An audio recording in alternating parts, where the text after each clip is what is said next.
Hey guys, there's a KTM that we was riding at Gophers there, and we had a little issue last lap. I was giving her pretty hard, and we're still trying to determine exactly what happened. The bike shut off, and we're unsure if it's an actual switch. We tested all the switching. We just checked all the wiring behind the headlight. We tested the battery, recharged the battery to full. There's your pinout on your KTM electric freeride, like that. You have your 4 pins for control, and then your 2 pins for your battery.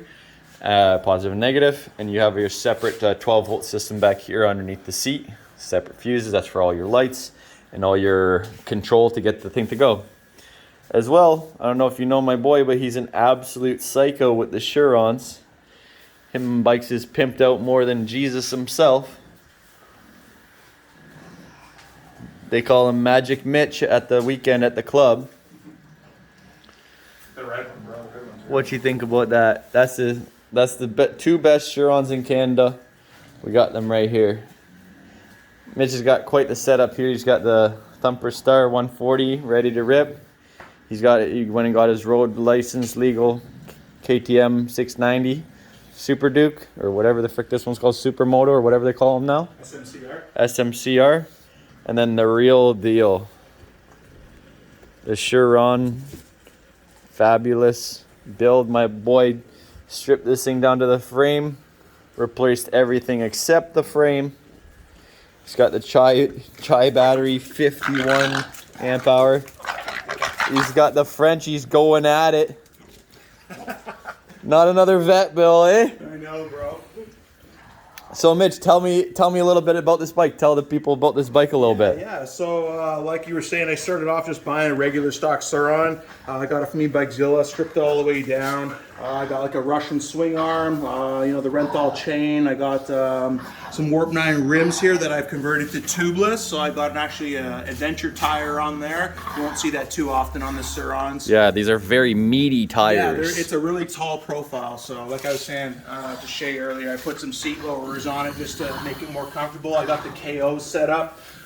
This is the KO F-Spec motor, and then I got the controller to match, F-Spec controller to match, and most people don't have this setup. They usually just have the Pro controller with either the F-Spec or the Pro motor, and this is the biggest chai battery you can get, 51 amp hours.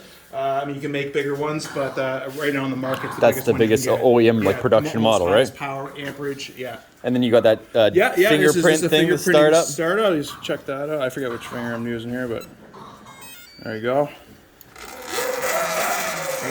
Power it off. Pretty easy. Very cool, very cool. Yeah. So what do you say about the KO? Does your other bike have KO as well? Yeah, it does. Both my setups are KO. I actually had a BAC 8000 before. It was really great, but what I like about the KO is that it's fully customizable. Most of the BACs are locked by the company. So yeah, ASI or whatever, right? Yeah, with this you can control all the parameters. If you don't want to tune it yourself, you can contact the guys at KO and they'll tune it for you. Great customer service so far. The price it's up there, but you're getting the best bang for your buck, man. If you want the fastest motor with the best specs, in my opinion anyway, it's going to be KO. I've had great history with them. Some people don't. Some people have had a bit of problems. I've had no problems with mine. So I've heard mixed reviews. I've heard people promising the world, but you gotta know that it's just gonna be as good as it is, and that's what it is, right? Sometimes people are fucking around the software and stuff, and it can be a bit finicky sometimes because they're not at their final phase of software yet. But I believe when the display comes out in the next month or so, and they're putting the final touches on their software right now. So hopefully everything is going to be nice and dialed, and there's going to be a ton of tunes for customers to pick and use, just as like stock tunes. So you don't got to fuck around, man. You can just kind of pick them up and ride how you want. And then what? This is a spacer to run the bigger discs, yeah, exactly. Right? This is a 220 rotor here, and then I got the Hope V4 disc brakes. It's got a little spacer on it because I think the smaller ones are. I forget what the stock rotors are, but they're a bit like smaller. 200 or something like that. Something this like is that. 220s. Yeah, and that's both the same like that, right? Yeah, exactly. Both. Initially, like most Surround rims, you can actually only put the 220 in the front if you have the stock rim. So now people are like Warp 9 and a couple other companies are bringing out rims where you can put a bigger disc on. Now the hub's a little different. Wow, so that's pretty wow, that's cool. Yeah. Yeah, well, that's my build, man. Fuck gas, he says. As he's got 3 gas bikes right beside it. But the electric's great for what it's great for, man. We can fucking stealth bomb anybody. Nobody knows, and then when we want to let them know we're coming, take the KTM and the freaking supermoto out. You're loud. When you want to be quiet, you're quiet. You know? And then so now you've also purchased this Thumper Star. So I hooked you up with my buddy here, and he kind of blessed you a little bit. And what do you say about the Thumper Star bike? It's been great, man. It's super fun. And what I like most about it is that my knees aren't hitting the steering wheel. It's got lots of space to ride around. I'm a 6-foot dude, so you know. Mitch is a big muscle guy, and he had like knee problems. So some of like the 110s are a little bit too short for him. So this is a 140, and it sits a little bit higher, like more like an 85, I would say, you know. So it's not quite an 85. It's like 65 size wheels, but you know, the seat height is a lot higher. So this is a pretty cool option for guys that don't want to, you know, mod their 110 out to the max, and you know, what do you really need for the price? This is a good price point and a pretty nice machine. Great too for what it was. Like suspension out the box. I don't know a lot about suspension, but when I get on it and I'm hopping around, feels all right. It feels nice. That's good. Yeah. Yeah, this comes stock, and these are the new bars you just put on, right? Because this comes with this comes stock with the 1 1/8" fat bars, and now he's got his new high bend pro tapers to get it up a little bit. And yeah, we're about to slam the battery in for this KTM. You want to do the honors and see if we were able to solve our problem? So what we've done is we've called all the dealerships in our area in Ontario, and there's only one person that services the KTM free rides, because I was told you need a special $20,000 tool, and you need to buy 5 bikes, which these are you know, what are they, $15,000 each, right? 15. So it's a big investment for a dealership to get into it. So now we're gonna see if we had any luck. All we did was we cleaned all the controllers out. We took this switch apart because we kind of suspected that it was faulty. We tested it with continuity, and we actually determined that it was okay. So now we're going to see what we have here, if we have any luck. Hear the water cooler? No, it's giving the fault. So it's a 3-1 fault. So we need to look that up. 3. See, it's different all the time. That was a 4-1. That was a 4. It's always different. 4?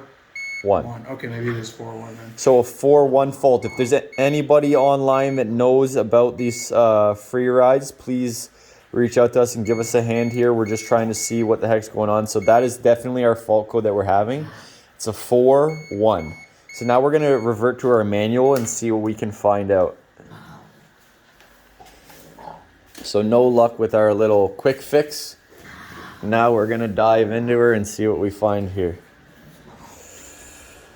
Multimeter is key to have if you guys are planning on getting an electric bike. There's often a lot of little things you need to test out just to see what the heck's going on. If you got voltage, if your throttle's the problem, if your battery's the problem, just to designate where exactly your issue lies. And then once you find where it is, then you have to find the actual problem and solve it, right? So there's a process to this troubleshooting process, you'll call it, man. What about this bike, Mitch? Tell me something about this freaking thing. Yeah, well, actually... This battery's not as big, right? No, yeah, that's actually the Qi 72-volt compact. So that's about a 38 amp hour battery. And you know what? When I got that one, I thought it was sufficient, and it's still really great. But a lot of people ask me if money's no issue, should you get the max or the compact? Absolutely get the max. Because you know what? I'll be honest, when you burn through this power, like when you got high power on, the 38 amp hour, it's going to last, but not as long as you want it to. Like you probably won't get your few hours of riding hard that you want to. So go with the 51 AH if money's not the issue. But I basically bought this bike from someone in town, or someone at another town here, and it was the battery was shit on it. The motor was okay. I got some parts out of it. Really, I just wanted the frame. So I started with the frame, sourced some parts from other buddies and stuff. But basically, same thing, frame up build. Frame up from the bottom, and just fucking put what I want. And then so when you put these big ass batteries in here, you got to remove the cap, right? No, you don't have to. I like it. They call it's it like a naked drop top. Look. Yeah, that's what the guys call it. So I like the drop top look. And I don't have the cap on it. I do have caps, like I have carbon fiber caps and stuff that you like this. Cool. I just like the look of it. Yeah. I also do my own upgraded power harness too. So you'll see this is the QS8, which is normally the connectors are super connectors. Yeah. And this is a 6-gauge wire that I put just your nice covering on it. Nice job, brother. This is the high power connection there on both bikes. Anti-spark. So that's great. Yeah, the anti-spark. Very good job. Yeah. This is my backup bike. This is the backup bike. This is the turd. This is it. And that's just the sex the display machine. model, yeah. And right now, so I don't know if you guys have seen me building up this little Mototech for my son, but he's gone past this now. He's not riding this one anymore. So we're selling this 72 volt mod, $1,500 US. But I just have a little brake issue. The rear brake, she's toasty. So Mitchy boy here knows a little thing about brakes, as you can see. So hopefully we're gonna get this brake fixed up and get this baby tuned up and ready for its new home. So anybody interesting, let me know. 4.1.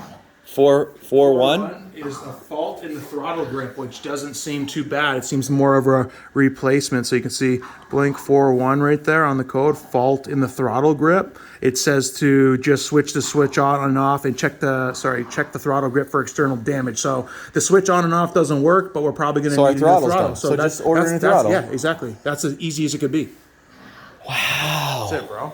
That's good to hear. That's great to hear, man. I knew it wasn't the battery. We knew it wasn't the battery. I was never worried about it. I know the battery was low. So last time, so Mitch has let me ride this KTM free ride 2 times. The first time I took it out, I was super, super impressed. We did a trail together. He rode my Nikot, and I did the free ride for the first time. And experiencing the handbrake up on the top was pretty interesting, because this one, where your clutch should be, is actually your back brake.